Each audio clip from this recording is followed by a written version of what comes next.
Nkyabijjukira ekimu ku byo kwe kusuubiza nti okunoonyereza kugenda mu maaso toyinza kumbuuza nze nti oteebereza ani obaani oba biki poliisi yejja okwogera ebyo ng'okunoonyereza kuwedde. nje atukukiranga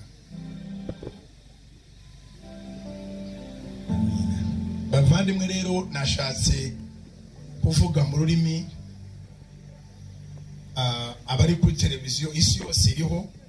bashobora kumva cyo gitumye ibyo mvuze byose mbivuze mu Lugande ariko ntabwo ari ukwirengagiza ntabwo ndundi nduwanyu.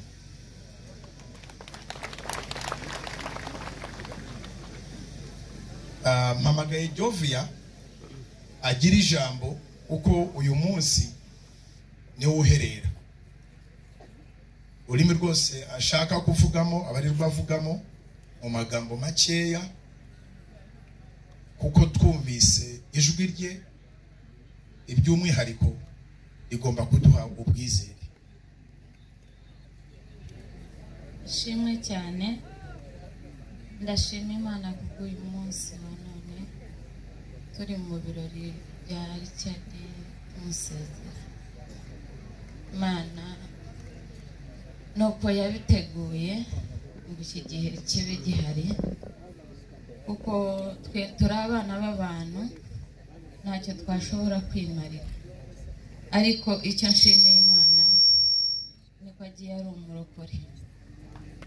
kandi akagenda icyo yavuze icyo yasezeranye ari uko bibaye. Richard yagiye Somalia amaraho imyaka 2 abo yajyanye nawe nta muntu n'umwe wapfuye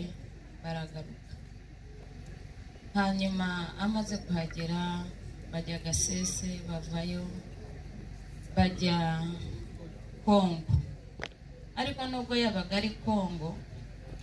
yajyaga telefona akabaza pastor yaba yaje ntago yararaga atarabona pastor kandi yaba ari no muri akavuga mfite guhereza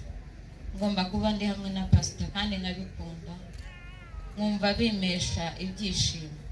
kuko abandi barahagera bakajya munuza mu kunywa inzoga bagakora ibintu bitameze neza ariko agiye ari umurokore agiye nafite ibanja nawe sindatongana nawe mazima imyaka 15 nawe Imana yo mu ijuru imumere ariko yari muhaye ntago ashobora kuba ari ahandi hantu yarari muhaye kuko icyo yashakaga yajyaga ambwira ati ishaha yose yajyaga avuga abantu babiri Pastor na Judisi hariho n'undi sister baramwita Face sinzi wari akambwira ati abo bantu batatu nibo family yanjye bose yabanje kugendana na Judisi babijye nubwo adahari sinzi niba yabimenye akajya kuri we akagendana nawe buri kimwe bakarara bagenda aho yatangiranye ari hamwe nawe na Pastor na Judisi babiri none akajya ambwira ati ishaha yose nizajya mba ndi hamwe na Pastor uzajye wumva umeze neza kandi nuzumva ngo baturashe umenye ko ari ngiye uzapfa ntabwo Pastor azapfa. Imana yo mu ijuru bimuhera umugisha kuko icyo yavuze nicyo cyabaye. Mwongera gushima baramubanje baramukazi banje bakeba banje Imana yo mu ijuru bahereza umugisha mwibare guhagarara aho narindi aho nashoboye kuba nari ngiye wakahabanjije maze amezi 2 mbyaye mbona kuroti ya lungs ari byo bihaha bangiza spinal cord yanjye imitsi itameze neza mu bikano ariko byose turabishimira Imana ngomba gukira. Umuganda yaravuze mu ndimu wangu zino gukiraho Katonda waffe mulamata acyatwagala nzolunako benagenda mu ddwaliro nga banzizayo nagenda nzimbye neero omubiri tegunaddamu kuba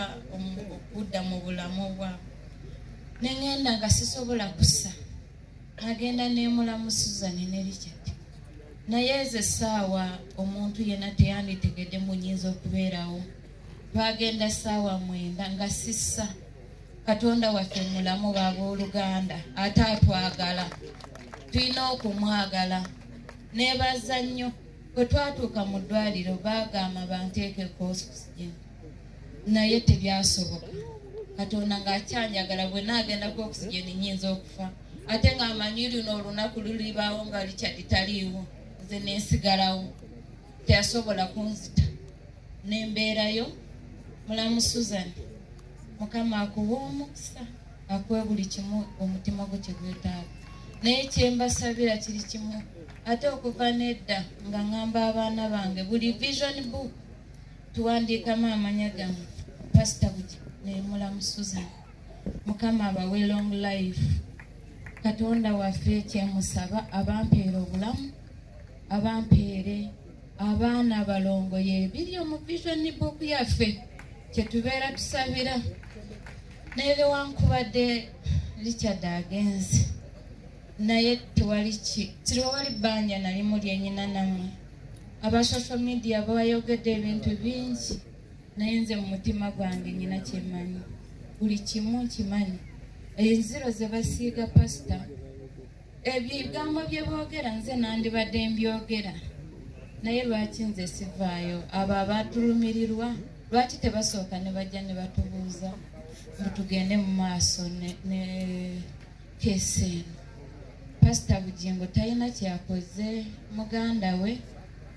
mulamu we mwana we buli kimu kyonna oyinza okumuyita bwatyo bwabadde ne muganda we siina buzibu mu ekyo neebaza Mukama ku lwa House of Prayer Ministries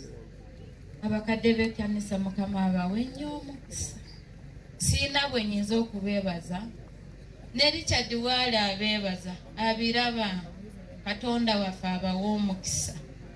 tewali ayinza okuba neebaliza mpozi Katonda ate siina kyenyinza okubaabwa mpozi Katonda mumbeereddewo mu buli kimu nga mumaze okuwulira mbu Richard afudde mwasula enamayumba ne munsanyusa obulamu bwange ne musanyusa obulamu bwa Richard kubanga Richard tafudde alese abaana ate n'ekirala kye neebaliza Mukama kyekirabo ky'omwana omulenzi kye yali ampadde Mukama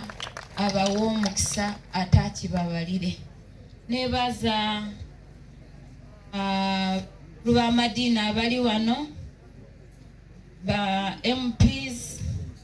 mwenna mbeebaza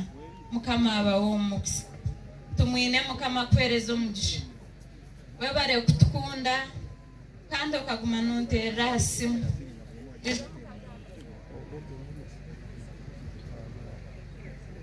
nk'okumwabigamba mukagamba na Richard nkandi nawe konka tukatwine plan endiijo tukupurandinga ebikuza omu maisho tukwenda kukozesa itaka ryifu konka Ranga tabikozire ngu konka nyowe ndiho Ranga yampa amagara kandi naza gampeereza habwokuba nabaasa kwemerera nabaasa n'okumwama nanimanya ngu tinkubaasa gamba Ranga yabikora nasiima Ranga abwa famire yange abantu boona baruga kabura Mukama abaheereza omugisha